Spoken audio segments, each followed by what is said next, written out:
All right, now let's see how we can call a database function. So from the same module, we're going to import the func class. Now we're going to give our customers a new field called full name. And this is where we're going to call the concat function of a database engine. So pretty much all database engines have this function for concatenating strings. So here we're going to create a func object and give it a bunch of arguments. So we want to specify two fields here, first name and last name. How can we reference fields? Using f objects. So f of first name and f of last name.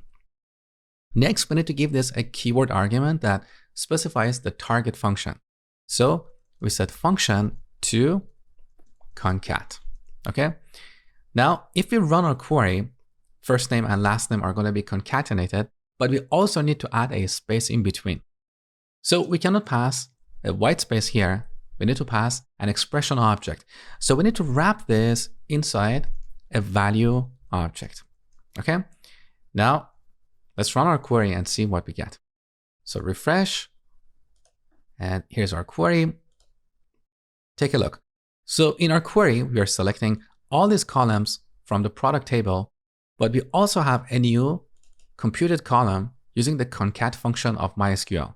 So we're concatenating first name with a space and last name. And here in this table, we have the full name of each customer. Great. Now there is also a shorthand to achieve the same result. So back to our code.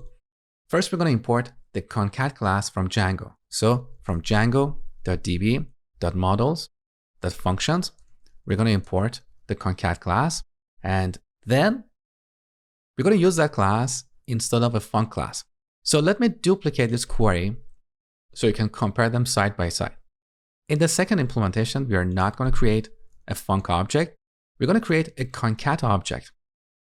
Now here we need to specify our fields. So first name and last name. Now note that over here, I'm not wrapping these fields inside an f object.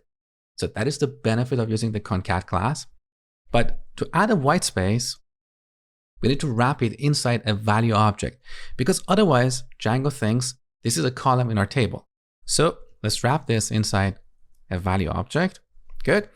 Now, unlike the first method, we don't have to specify the target function because that is reflected in the class itself. So the code is shorter and gives us the exact same result. Now, if you're curious about Django database functions, just Google Django database functions. On this page, you can see various functions in different categories. For example, we have a bunch of functions for working with dates. We have mathematical functions. We have functions for manipulating text and so on. These functions are common across all database engines, but different database engines have their own unique functions. So to call those functions, you have to go back and use a func object.